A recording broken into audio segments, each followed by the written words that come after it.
Redman says he gave up sex and cut off a lot of his friends, and it changed. Apparently, it changed his life. So let's see what he had to say about this life changing event. Changing decision that has transformed his perspective and overall well-being.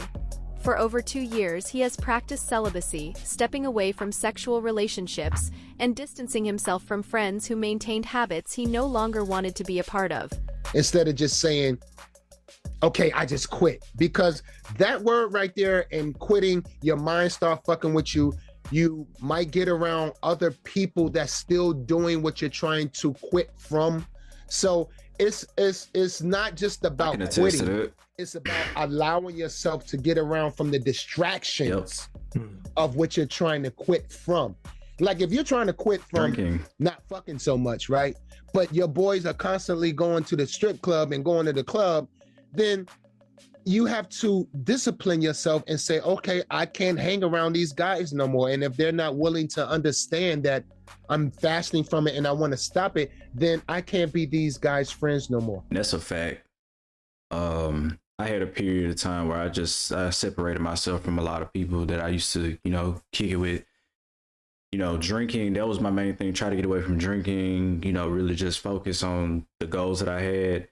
And like he just said, they're only going to do one or two things. They're either going to respect it and encourage you and let you do your thing, or they're going to try to shame you into staying, where you're at in that box that you're trying to break out of.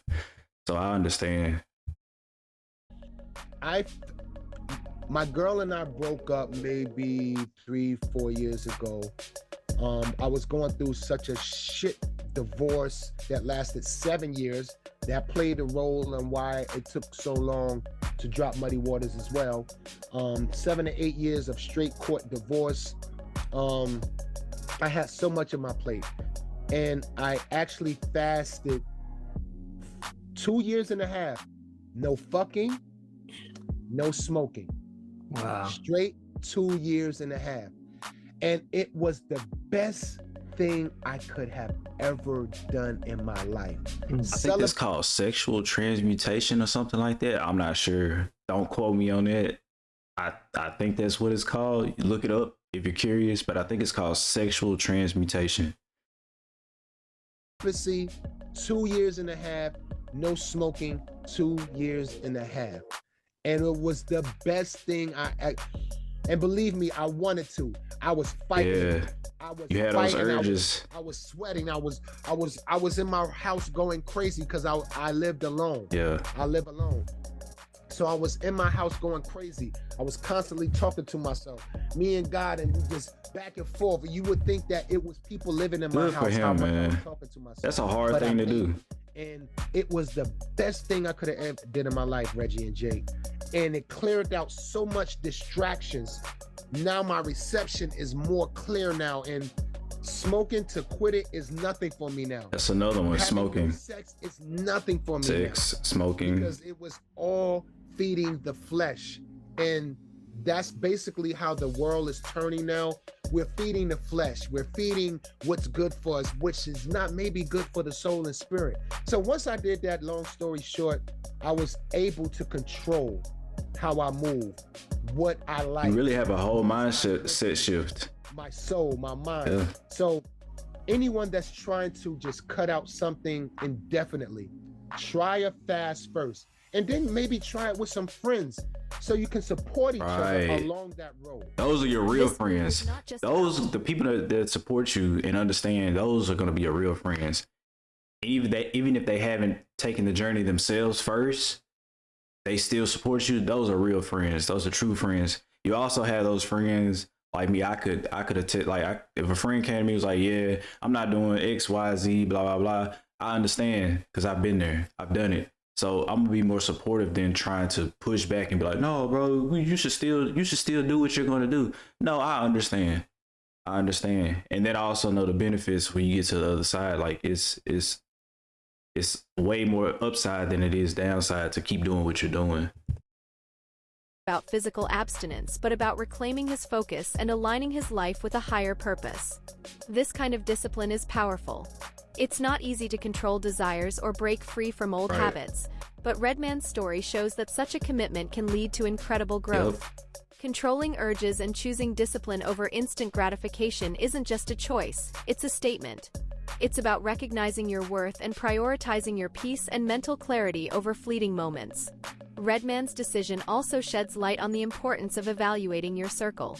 Surrounding yourself with people who support your growth is That's critical. key. When you're on a journey of self-improvement, continuing to engage with people who reinforce bad habits can hold you Right, back. exactly. By removing himself from those influences, Redman created the space for peace, clarity, and alignment with his goals.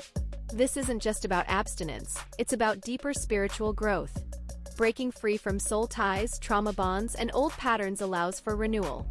Fasting from habits or relationships that no longer serve you helps create room for blessings, opportunities, and a higher connection with yourself and the world around you. The results of Redman's decision are undeniable. He looks rejuvenated, full of life, and centered.